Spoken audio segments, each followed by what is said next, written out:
새벽 6시. 한 집안에서 끔찍한 발견이 있었다. 평소처럼 일찍 일어난 어머니가 부엌으로 향하다가 거실에서 본 것은 바닥에 붉게 번진 얼룩. 처음에는 뭔지 몰랐다. 혹시 어젯밤에 뭔가 흘린 건가 생각했지만, 이게 뭐지? 가까이 가서 보니 그것은 피였다. 그리고 그 너머에 민수야, 민수야. 거실 구석에 움직이지 않는 큰아들이 쓰러져 있었다. 어머니는 다리에 힘이 빠져 그 자리에 주저앉았다. 민수야, 제발 눈 좀 떠봐. 떨리는 손으로 아들을 흔들어 봤지만 대답이 없었다. 이미 차가워진 몸. 34년을 키운 소중한 아들이, 어제까지만 해도 웃으며 인사하던 효자 아들이 안 돼, 안 된다고. 어머니의 절규가 새벽 공기를 찢었다. 그 소리에 아버지가 잠에서 깨어 급히 뛰어나왔다. 여보, 무슨 일이야? 왜? 아버지가 거실로 나와서 본 광경은 평생 잊을 수 없는 악몽이었다. 이게 무슨 일이야? 부부는 서로를 붙잡고 울었다. 도대체 누가, 왜 이런 끔찍한 일을, 착하고 성실한 민수에게 원한을 품을 사람이 있을까? 그때 어머니가 갑자기 깨달았다. 민호는 어디 있어? 둘째 아들이 보이지 않았다. 혹시 민호에게도 무슨 일이? 부모들은 급하게 민호의 방으로 달려갔다. 그런데 민호는 침대에서 깊게 잠들어 있었다. 마치 아무 일도 없었던 것처럼. 민호야, 민호야. 응, 엄마. 왜 그래? 민호는 평상시와 다름없이 일어났다. 어젯밤 무슨 일이 있었는지 전혀 모르는 듯한 표정이었다. 민호야, 형이. 어머니는 말을 잇지 못했다. 어떻게 설명해야 할지. 형이 왜요? 무슨 일이에요? 민호를 거실로 데려왔을 때 민호의 얼굴이 하얗게 변했다. 이게 뭐예요, 형이 왜? 민호도 충격에 빠졌다. 정말로 아무것도 모르는 것 같았다. 하지만 이것은 단지 시작에 불과했다. 경찰이 와서 수사를 시작하고 과학적 증거들이 하나둘씩 드러나면서 이 가족에게는 상상할 수 없는 더 큰 충격이 기다리고 있었다. 도대체 그 밤에 무슨 일이 있었던 걸까? 누가, 왜 이런 끔찍한 일을 저질렀을까? 그리고 진범은 정말 누구일까? 이 이야기를 끝까지 들어보신다면 여러분도 분명 눈물을 흘리게 될 겁니다. 시청 전에 구독과 좋아요 부탁드리며 오늘도 여러분의 건강과 행복을 진심으로 기원합니다. 그럼 이제 처음부터 차근차근 이 가족에게 일어난 참담한 이야기를 들려드리겠습니다. 경기도 부천의 한 주택가 박 씨 가족이 살고 있었다. 4인 가족의 평범하고 조용한 집이었다. 어머니 박순자 씨 62세. 평생을 자식들만 바라보며 살아온 전형적인 어머니였다. 새벽부터 일어나 가족들 아침을 챙기고 저녁에는 따뜻한 밥상을 차리는 것이 일상이었다. 아버지 박영수 씨 59세. 작은 공장에서 30년 넘게 일하며 가족을 부양해온 성실한 가장이었다. 말은 많지 않았지만 가족에 대한 책임감만큼은 누구보다 강했다. 큰아들 민수 34세. 동네에서 소문난 효자였다. 또래 친구들은 다 결혼해서 분가했지만 민수만큼은 부모님 곁을 떠나지 않았다. 매달 월급날이면 어김없이 생활비를 집에 넣어드렸고 퇴근 후에는 집에 일찍 들어와 부모님과 시간을 보냈다. 민수야, 너도 이제 결혼 생각해야지. 이웃 아주머니들이 이렇게 말할 때마다 민수는 미소만 지었다. 아직 때가 아닌 것 같아요. 부모님 모시는 게 먼저죠. 둘째 민호 32세. 형과는 정반대의 성격이었다. 활발하고 사교적이었지만 때로는 충동적인 면도 있었다. 직장에서는 동료들과 어울리기를 좋아했고 주말에는 친구들과 시간을 보내곤 했다. 민호는 좀 자유분방해도 마음은 착해. 순자 씨는 늘 둘째 아들을 이렇게 말했다. 성격은 달랐지만 두 아들 모두 소중했다. 그날 아침도 평범했다. 순자 씨가 새벽 5시에 일어나 아침 준비를 하고 영수 씨는 6시에 일어나 출근 준비를 했다. 여보, 아침 드세요. 고마워. 아들들은? 민수는 벌써 나갔고 민호는 아직 자고 있어. 그래. 민호한테는 너무 늦지 말고 들어오라고 해. 알았어요. 이런 대화가 30년 넘게 반복된 일상이었다. 평범하고 조용하지만 나름대로 화목한 가정이었다. 하지만 그 누구도 몰랐다. 이 평범한 일상이 곧 끝날 것이라는 걸. 그리고 이 가족에게 상상할 수 없는 비극이 닥칠 것이라는 걸. 오후에 순자 씨는 시장에 다녀왔다. 저녁 반찬을 사러 간 길이었다. 순자야, 오늘 뭐 해 먹을 거야? 민수가 좋아하는 돈가스 해주려고. 아이고, 큰아들 생각이 각별하네. 민호도 좋아해. 두 아들 다 잘 먹어야지. 이웃과 나눈 소소한 대화였다. 하지만 그때까지만 해도 순자 씨는 행복했다. 건강한 남편, 착한 두 아들, 더 바랄 게 없었다.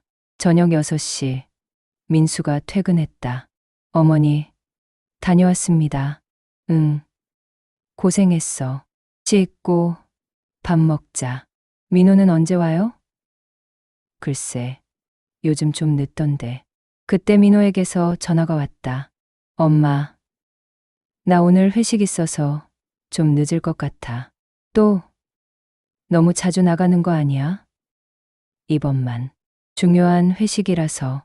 순자 씨는 걱정스러웠지만 더 이상 말하지 않았다. 직장 생활에 방해될까 봐서였다. 그럼 너무 늦지 말고 택시 타고 들어와. 알겠어요, 엄마. 그 전화가 어머니와 민호의 마지막 평범한 대화였다. 그날 저녁, 민호의 회사에서 갑작스럽게 회식이 정해졌다. 사실 갑작스러운 것도 아니었다. 부장이 점심시간에 제안했던 것이다. 오늘 날씨도 좋고 오랜만에 회식 어때? 요즘 다들 스트레스 많이 받는 것 같은데. 동료들은 반가워했다. 하지만 민호만은 망설였다. 저는 오늘은 좀. 왜? 약속 있어? 아니요. 그런 건 아닌데. 사실 민호는 최근에 회식을 자주 갔던 터라 부모님께 죄송한 마음이 있었다. 특히 어머니가 걱정하시는 모습이 마음에 걸렸다. 하지만 부장이 직접 제안한 회식이라 거절하기 어려웠다. 민호 씨, 이번엔 꼭 참석해야지.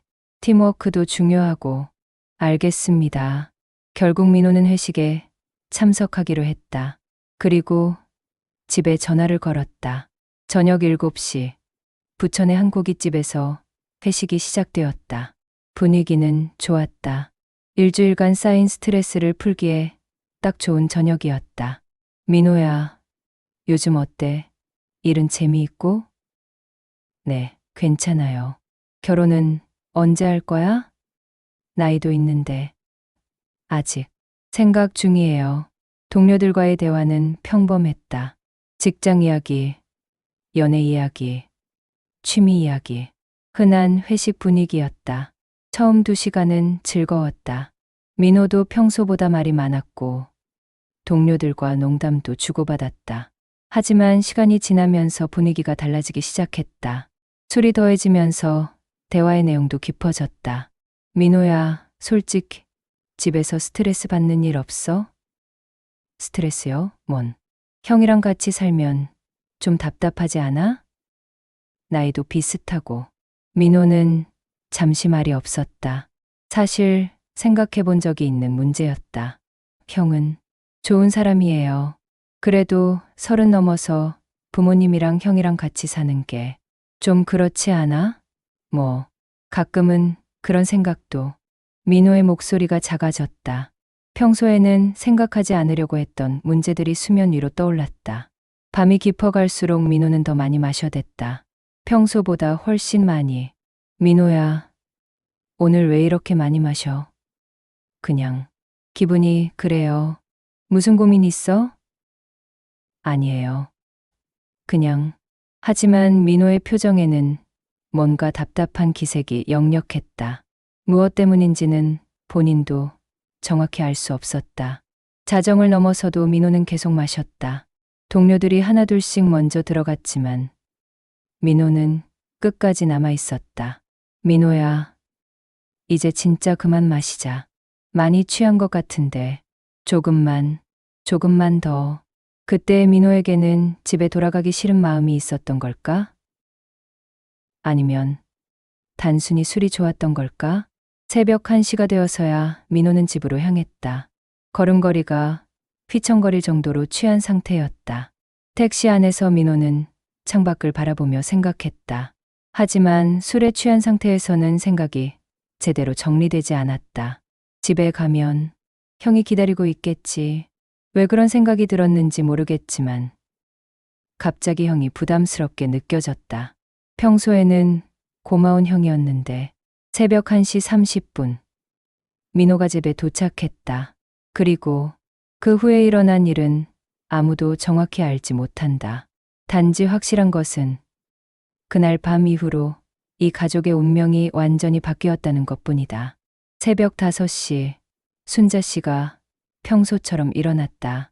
30년 넘게 반복해온 일상이었다. 가족들보다 일찍 일어나 아침 준비를 하는 것. 하지만 그날 아침은 달랐다. 부엌으로 향하던 순자 씨의 발걸음이 거실에서 멈췄다. 바닥에 뭔가 이상한 얼룩이 있었기 때문이다. 이게 뭐지? 처음에는 뭔지 알 수 없었다. 혹시 어젯밤에 민호가 뭔가 흘린 건가 생각했다. 술을 마시고 들어와서 실수했을 수도 있으니까. 하지만 가까이 다가가서 보니 그것은 피였다. 순자 씨의 다리에서 힘이 빠졌다. 피라니, 어떻게 집 안에 피가. 그리고 그 순간 거실 구석에서 움직이지 않는 뭔가를 발견했다. 민수야, 큰아들이었다. 바닥에 쓰러져 있는 민수야, 일어나 제발. 순자 씨는 아들에게 달려갔다.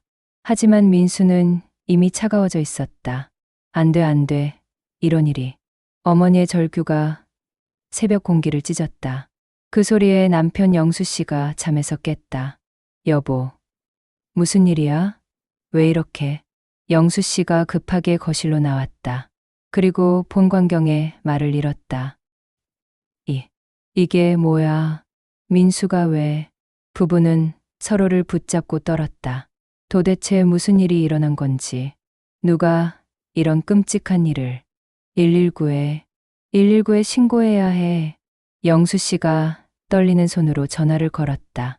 119입니다. 저희 집에서 사람이 죽었어요. 어떻게 돌아가셨나요? 모르겠어요. 아침에 일어나니까 저희 큰아들이 주소를 말씀해 주세요. 부천시. 제발 빨리 와주세요. 말이 제대로 나오지 않았다. 이런 상황을 어떻게 설명해야 할지, 누가 이런 일을 저질렀는지도 모르는 상황에서 그때 순자 씨가 갑자기 뭔가를 떠올렸다. 민호는 어디 있어? 둘째 아들이 보이지 않았다. 혹시 민호에게도 무슨 일이? 부부는 급하게 민호의 방으로 달려갔다. 그런데 민호는 침대에서 깊게 잠들어 있었다. 평상시와 다름없이 민호야. 응. 엄마, 왜 그래요? 민호는 평범하게 일어났다. 어젯밤에 무슨 일이 있었는지 전혀 모르는 듯한 표정이었다. 민호야, 형이 왜요? 뭔 일이에요? 순자 씨는 말을 잇지 못했다. 어떻게 설명해야 할지. 민호를 거실로 데리고 왔을 때 민호의 얼굴이 창백해졌다. 이게 뭐예요? 형이 왜 이렇게? 민호도 충격에 빠졌다. 하지만 정말로 아무것도 모르는 것 같았다. 곧 구급차와 경찰이 도착했다. 하지만 이미 늦었다. 민수는 새벽 사이에 숨을 거둔 상태였다. 가족분들, 일단 한쪽으로 모여주세요. 경찰이 현장을 통제하기 시작했다. 가족들은 한 구석에 모여 앉아 경찰의 질문에 답해야 했다. 어젯밤에 이상한 소리를 들으신 적 있나요? 아니요.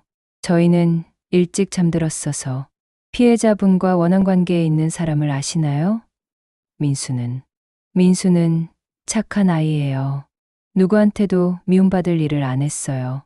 순자 씨는 눈물을 흘리며 대답했다. 정말 민수는 그런 아이였다. 하지만 경찰의 질문은 계속되었다. 혹시 집에 침입한 흔적은 없나요? 문은 잠겨 있었어요. 그럼 내부 범행일 가능성이 높겠네요. 내부 범행? 가족들은 그 말의 의미를 이해할 수 없었다. 이 집에 사는 사람은 가족뿐인데 그때까지만 해도 부모들은 알지 못했다. 곧 더 큰 충격이 자신들을 기다리고 있다는 것을. 오전 10시 본격적인 수사가 시작되었다. 과학수사팀이 도착해 현장을 면밀히 조사하기 시작했다. 범행 도구로 추정되는 것은 이 꼬챙이입니다. 수사관이 바비큐용 쇠꼬챙이를 증거봉투에 넣었다. 평소에 가족들이 고기 구울 때 쓰던 것이었다. 지문 감식 결과 나오면 알려드리겠습니다. 가족들은 다른 방에서 기다려야 했다. 순자 씨는 계속 울고만 있었고 영수 씨는 멍하니 벽만 바라보고 있었다. 민호는 그 사이 경찰서로 연행되어 조사를 받고 있었다. 가족 중 유일하게 성인 남자였고 어젯밤 늦게 들어온 사람이었기 때문이다. 민호 씨, 어젯밤 몇 시에 집에 오셨나요? 새벽 1시 반쯤인 것 같아요. 그때 형분과 대화를 나누셨나요? 잘 기억이 안 나요. 많이 취했거든요. 민호는 정말로 기억하지 못하는 것 같았다. 과음으로 인한 일시적 기억상실 상태인 듯했다. 회식에서 얼마나 드셨나요? 정확히는 기억이 안 나지만 평소보다 많이 마신 것 같아요. 수사관은 민호의 상태를 자세히 관찰했다. 거짓말하는 것 같지는 않았다. 정말로 기억을 못하는 것 같았다. 하지만 과학수사는 거짓말을 하지 않는다. 오후 2시 지문 감식 결과가 나왔다. 범행에 사용된 꼬챙이에서 민호 씨의 지문이 발견되었습니다. 뭐라고요? 수사관이 민호에게 증거를 보여줬다. 그리고 민호 씨 옷에서도 피은이 검출되었습니다. 민호의 얼굴이 하얗게 변했다. 아니에요. 제가 형을 해칠 리 없어요. CCTV 분석 결과도 나왔습니다. 어젯밤 집에 들어간 사람은 민호 씨뿐입니다. 결정적인 증거들이었다. 더 이상 의심할 여지가 없었다. 한편 집에서 기다리던 부모님에게 수사관이 찾아왔다. 부모님, 죄송하지만 말씀드릴 게 있습니다. 순자 씨와 영수 씨는 불안한 마음으로 수사관을 바라봤다. 현재까지 수사 결과로는 민호 씨가 유력한 용의자로 보입니다. 뭐라고 하셨나요? 순자 씨는 귀를 의심했다. 우리 민호가 형을? 증거들이 모두 민호 씨를 가리키고 있습니다. 그럴 리 없어요. 절대 그럴 리 없다고요. 순자 씨는 소리를 지르며 부정했다. 받아들일 수 없는 현실이었다. 우리 민호는 형을 무척 아껴요. 어릴 때부터 형을 따랐어요. 하지만 증거가 잘못된 거예요. 우리 민호가 형을 죽일 리 없어요. 영수 씨는 그 자리에서 무너져 내렸다. 그럼 우리는 아들 둘 다 잃는 건가요? 하나는 하늘로, 하나는 감옥으로. 그보다 더 큰 고통이 또 있을까? 민호 씨는 혈중 알코올 농도가 매우 높은 상태에서 범행을 저지른 것으로 보입니다. 술 때문이라는 말씀이세요? 네. 과도한 음주로 인한 일시적 정신착란 상태였던 것 같습니다. 부모들은 말을 할 수 없었다. 설사 술 때문이라고 해도 아들이 아들을 죽였다는 현실은 변하지 않았다. 그날 오후 민호는 정식으로 체포되었다. 살인 혐의로. 민호야. 순자 씨가 연행되는 민호를 보며 울부짖었다. 엄마, 미안해요. 민호도 눈물을 흘렸다. 비록 기억은 나지 않았지만 자신이 끔찍한 일을 저질렀다는 걸 알았다. 그날 한 가정이 완전히 무너졌다. 그리고 이제 더 큰 시련이 이 가족을 기다리고 있었다. 하지만 이것은 단지 비극의 시작일 뿐이었다. 앞으로 이 가족이 겪어야 할 고통은 상상을 초월하는 것이었다. 민호가 구치소에 수감된 후 동네는 온통 이 사건으로 떠들썩했다. 형제간의 살인 사건이라니 사람들은 믿을 수 없어 했다. 박 시내에서 그런 일이? 평소에 그렇게 조용했는데 아들이 아들을 죽였다니. 수근거림은 끊이지 않았다. 그리고 그 모든 시선과 소문들은 부모인 순자 씨와 영수 씨를 더욱 고통스럽게 만들었다. 순자 씨는 며칠째 집 밖으로 나가지 못했다. 사람들의 시선이 부담스러웠고 무엇보다 두 아들을 동시에 잃었다는 현실을 받아들일 수 없었다. 여보, 우리가 뭘 잘못했을까? 모르겠어. 정말 모르겠어. 부부는 밤낮으로 이런 대화만 반복했다. 스스로를 자책하고 운명을 원망하고 그런 가운데 민수의 장례식을 준비해야 했다. 하지만 가해자가 친동생이라는 사실 때문에 모든 게 복잡했다. 친척들도 어떻게 반응해야 할지 몰라 했다. 민수는 정말 착한 아이였는데 어떻게 이런 일이. 민호가 정말 그런 일을 했을까? 장례식장의 분위기는 무거웠다. 단순한 슬픔이 아니라 복잡하고 어두운 감정들이 뒤섞여 있었다. 민수의 직장 동료들이 찾아와 조의를 표했다. 정말 믿을 수 없습니다. 민수 씨는 그렇게 좋은 사람이었는데 동생분이 정말? 그들의 질문에 순자 씨는 대답할 수 없었다. 어떻게 설명해야 할지. 민수의 친구 중 한 명이 조용히 말했다. 민수는 동생을 정말 아꼈어요. 네? 항상 민호 자랑을 했거든요. 동생이 얼마나 똑똑하고 능력 있는지. 그 말을 들은 순자 씨의 눈에서 눈물이 흘렀다. 그런데 왜 이런 일이. 장례식이 끝난 후 집에는 적막함만 남았다.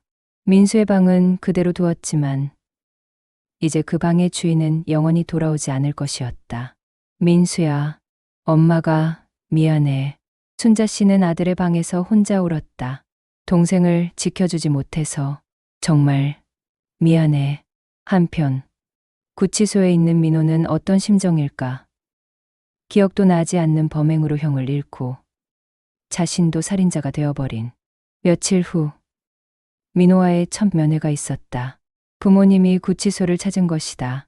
유리창 너머로 만난 민호의 모습은 말할 수 없이 초라했다. 수감복을 입고 있는 아들을 보는 부모의 심정은 엄마, 아빠. 민호는 부모님을 제대로 바라볼 수 없었다. 민호야, 순자 씨의 목소리가 떨렸다. 화를 내야 할지, 슬퍼해야 할지, 복잡한 감정들이 뒤엉켜 있었다. 정말 기억이 안 나니? 네. 집에 들어간 것까지는 어렴풋이 기억나는데. 그럼 왜? 순자 씨는 말을 잇지 못했다. 엄마, 미안해요. 정말 미안해요. 왜 그랬니? 형을 왜? 기억이 안 나요. 정말 기억이. 민호는 눈물을 흘리며 말했다.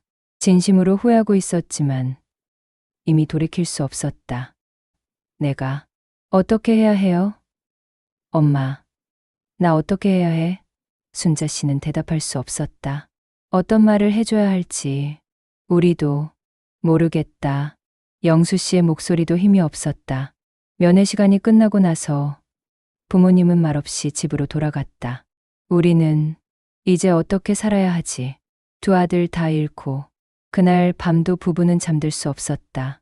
하지만 그들은 아직 몰랐다. 진짜 시련은 이제부터 시작이라는 걸.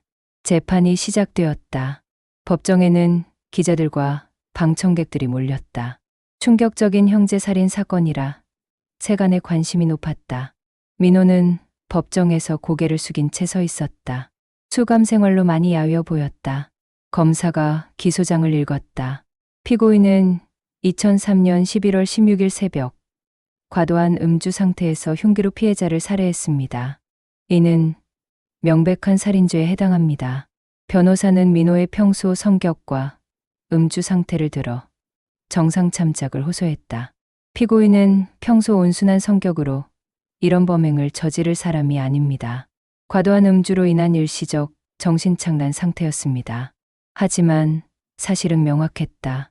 민호가 형을 죽였다는 것은 부인할 수 없었다. 부모님은 법정 뒤쪽에 앉아 있었다. 자신들이 키운 아들이 법정에서 살인자로 재판받는 모습을 차마 직시할 수 없었다. 순자 씨는 재판 내내 눈물을 흘렸다. 증인 신문에서 순자 씨가 증인석에 섰다. 증인은 피고인을 어떤 아이로 알고 계셨나요? 저희 민호는 평소에 착한 아이였어요. 형을 무척 따르고 아꼈어요. 그런데 왜 이런 일이 일어났다고 생각하시나요? 순자 씨는 대답할 수 없었다. 정말 모르겠었다. 술 때문인 것 같아요. 평상시 민호라면 절대 그럴 아이가 아니에요. 민호도 최후 진술에서 말했다. 형에게 정말 죄송합니다. 그리고 부모님께도 어떤 말로도 용서받을 수 없다는 걸 알아요. 하지만 정말 미안합니다. 민호의 목소리는 떨리고 있었다. 판사는 심각한 표정으로 말했다. 술에 취했다고 해서 범행의 책임이 면제되는 것은 아닙니다. 하지만 피고인의 평소 성품과 반성하는 모습을 감안하여 피고인을 징역 12년에 처합니다. 법정의 판결이 선고되자 순자 씨는 그 자리에서 쓰러질 뻔했다. 12년. 민호가 12년 동안 감옥에 있어야 한다는 뜻이었다. 판결이 끝난 후 집으로 돌아온 부모님의 생활은 완전히 달라졌다. 순자 씨는 집 밖으로 나가는 것조차 힘들어했다. 이웃들의 시선이 부담스러웠다. 저 집, 아들이 아들 죽인 집이지? 참 안 됐어. 그래도 어떻게. 이런 수군거림이 들릴 때마다 가슴이 찢어지는 것 같았다. 영수 씨도 회사에서 힘들었다. 동료들이 직접 말하지는 않았지만 시선이 예전과 달랐다. 영수 씨, 힘내세요. 고생이 많으시겠어요. 위로의 말들이지만 오히려 더 상처가 되었다. 집에서는 두 사람만 남았다. 민수가 앉던 자리, 민호가 앉던 자리. 모든 게 비어 있었다. 여보, 우리 어떻게 살아야 할까? 모르겠어. 정말 모르겠어. 매일 이런 대화만 반복했다. 그런데 그때 뜻밖의 방문자가 찾아왔다. 민수의 직장 동료였던 김대리였다.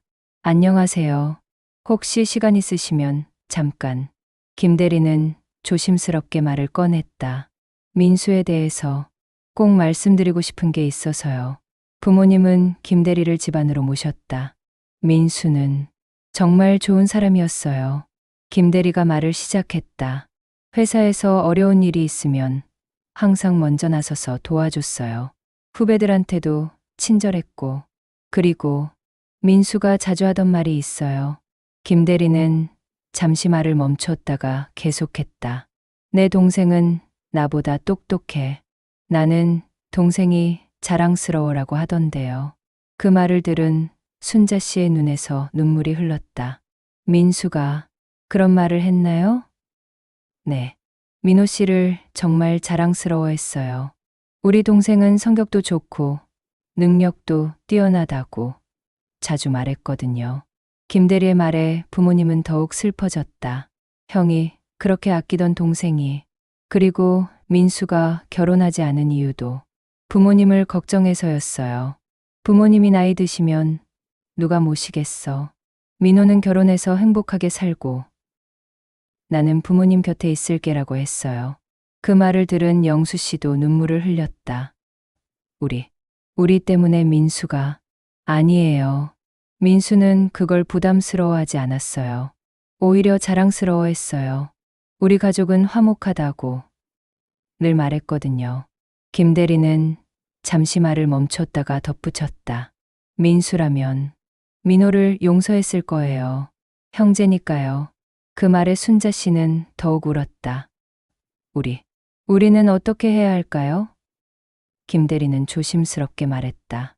민수의 목까지 살아주세요. 그리고 민호도 포기하지 마세요. 그 아이도 부모님이 필요할 거예요. 김대리가 돌아간 후 부부는 오랜만에 진지한 대화를 나눴다. 여보, 김대리 말이 맞는 것 같아. 뭐가? 민수라면 정말 민호를 용서했을 것 같아. 순자 씨는 민수의 성격을 생각해 봤다. 어릴 때부터 동생을 무척 아꼈던 민수였다. 그리고 민호도 우리 아들이야. 영수 씨도 고개를 끄덕였다. 그래, 그 아이도 지금 얼마나 고통스러울까. 면회, 가보자.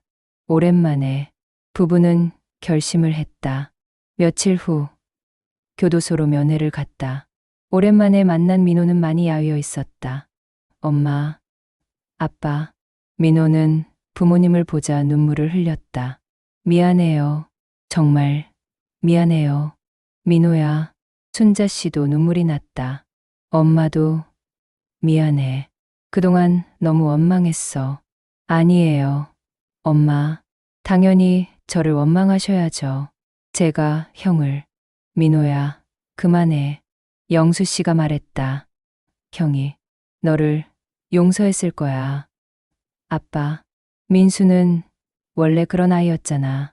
너를 무척 아꼈어. 민호는 더욱 울었다. 저 여기서 정말 후회하고 있어요. 매일 형 생각만 해요. 알아. 다 알아. 제가 어떻게 해야 할까요? 순자 씨가 말했다. 살아. 너라도 잘 살아야 해. 엄마, 형의 목까지 살아. 착하게, 바르게 살아. 민호는 고개를 끄덕였다. 네, 그럴게요. 여기서 반성하고 나가면 정말 새 사람이 되겠어요. 그래, 그렇게 해. 면회 시간이 끝나갈 무렵 순자 씨가 말했다. 민호야, 우리는 여전히 너를 사랑해. 엄마, 내가 우리 아들인 건 변하지 않아. 잘못을 했지만 그래도 우리 아들이야. 민호는 그 말에 더욱 눈물을 흘렸다. 면회를 마치고 돌아오는 길, 부부의 마음은 조금 가벼워졌다. 여보, 이제 어떻게 살까? 글쎄, 민수 생각하면서 살고, 민호 기다리면서 살자. 그래, 그렇게 하자. 시간이 흘렀다. 1년, 2년. 사람들의 관심도 점차 줄어들었다. 순자 씨는 조금씩 일상을 회복해 갔다. 시장도 나가고 이웃과도 인사하며 살았다. 영수 씨도 회사에서 예전처럼 일했다. 물론 마음 한켠에는 항상 아픔이 있었지만 살아가야 했다. 매달 한 번씩은 교도소에 면회를 갔다. 민호는 점점 달라지고 있었다. 엄마, 여기서 검정고시 공부하고 있어요. 그래, 잘했네. 나가면 형이 자랑스러워할 만한 사람이 되고 싶어요. 민호는 교도소에서 열심히 생활했다. 다른 수감자들에게도 친절했고 교화 프로그램에도 적극 참여했다. 민호는 모범수예요. 정말 반성하고 있어요. 교도관도 그렇게 말했다. 그런 어느 날 순자 씨에게 특별한 편지가 왔다. 민수의 또 다른 동료에게서 온 편지였다. 안녕하세요. 민수와 함께 일했던 박 과장입니다. 늦었지만 꼭 말씀드리고 싶은 일이 있어서 편지 드립니다. 편지는 이어졌다. 민수가 생전에 자주 하던 말이 있었어요. 나는 동생 때문에 행복하다고 했어요. 민호 씨가 밝고 활기찬 성격이라서 집에 오면 웃음이 끊이지 않는다고요. 그리고 만약 내게 무슨 일이 생기면 동생만은 꼭 지켜달라고 부탁한 적도 있어요. 순자 씨는 편지를 읽으며 눈물을 흘렸다. 민수가 그런 말을 했구나. 여보, 이거 봐. 순자 씨는 남편에게 편지를 보여줬다. 민수도 민호가 잘 되기를 바랐구나. 응. 우리가 민호를 포기하면 안 되겠어. 그날부터 부부는 더욱 자주 면회를 갔다. 3년이 지났다. 민호는 교도소에서 모범적으로 생활하며 여러 자격증도 취득했다. 엄마, 저 컴퓨터 자격증도 땄어요. 정말 대단하네. 형이 저를 자랑스러워할까요? 당연하지. 민수가 얼마나 좋아할까. 민호는 형에 대한 죄책감을 안고 살면서도 더 나은 사람이 되기 위해 노력했다.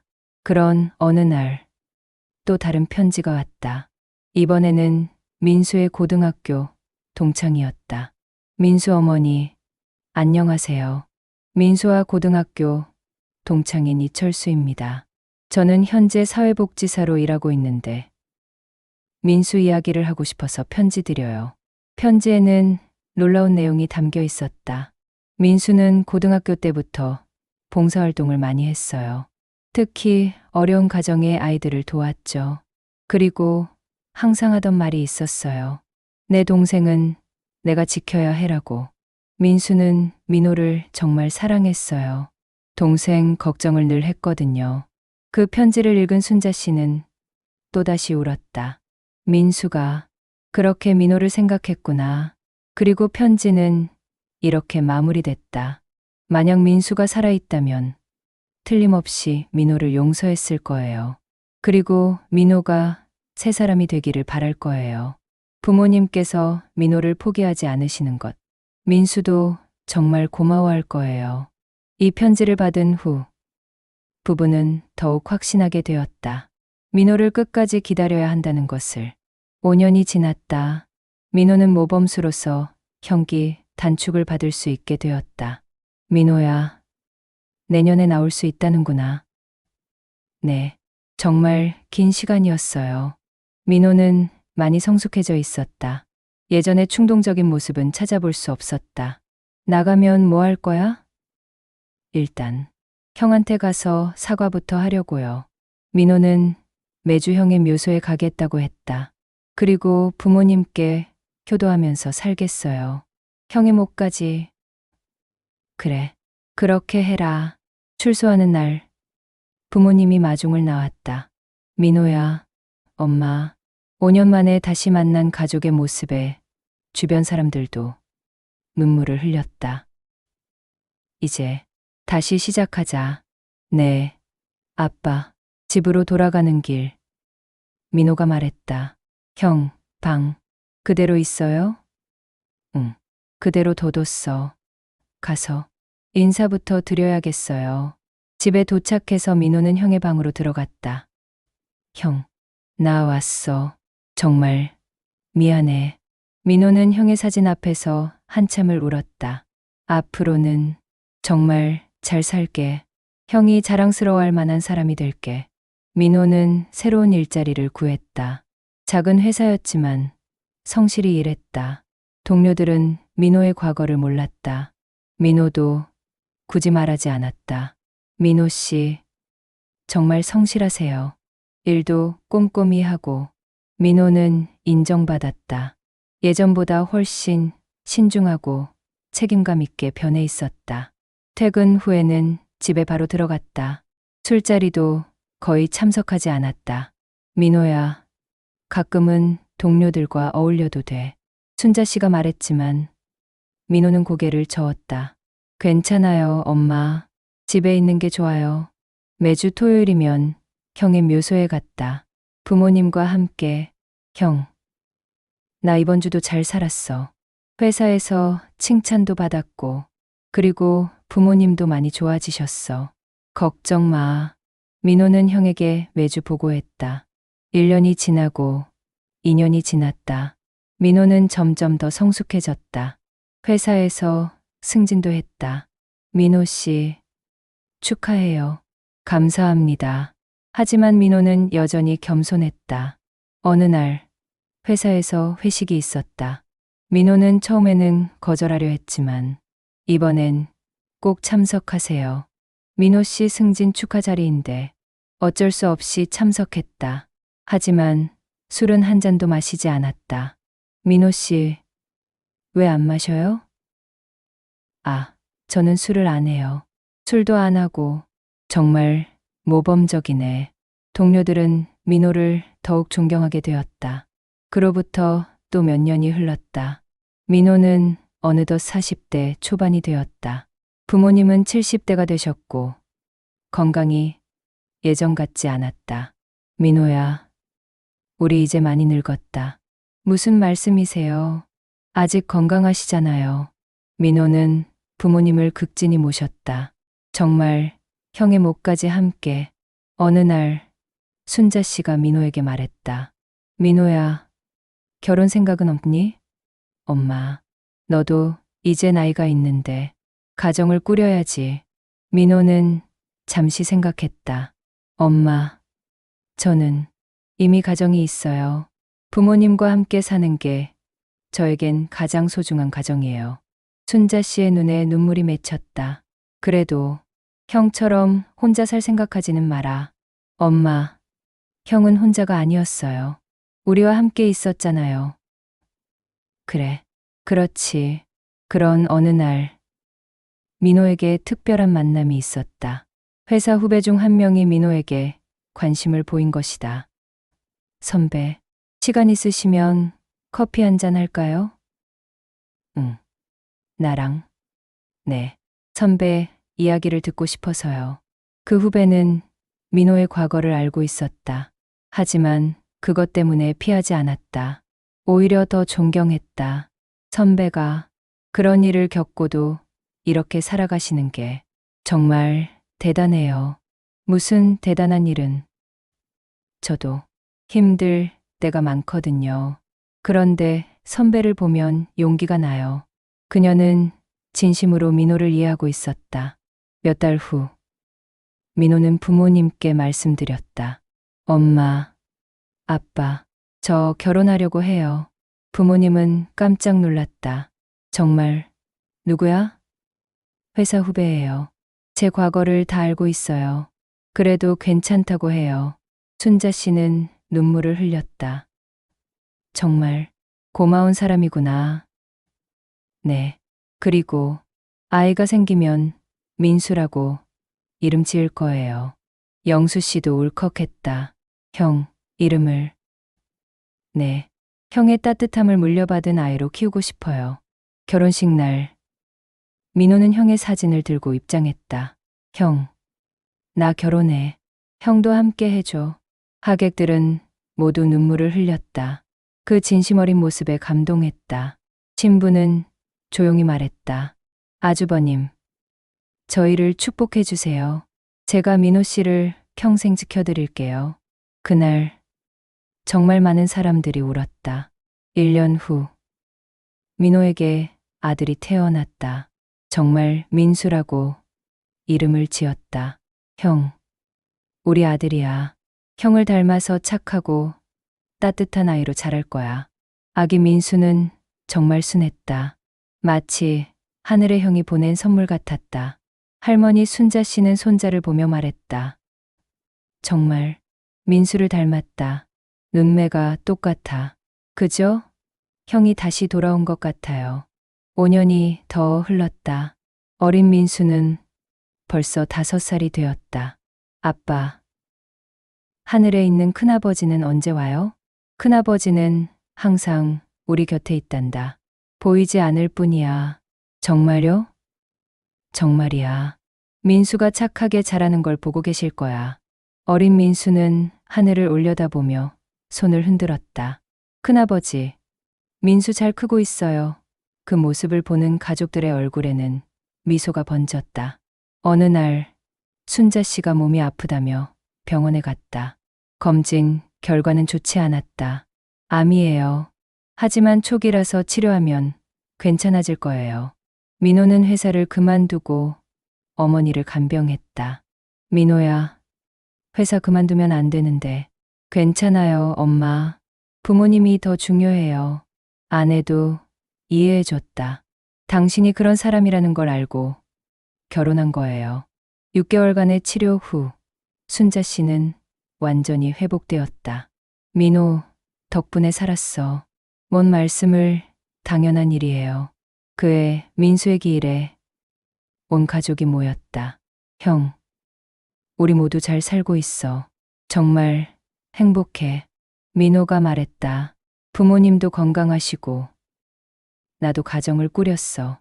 그리고 형 이름을 물려받은 아들도 있어. 어린 민수가 삼촌의 사진에 대고 말했다. 큰아버지, 저 착하게 클게요. 할머니, 할아버지랑 아빠, 엄마 기쁘게 해드릴게요. 그날 바람이 유독 따뜻하게 불었다.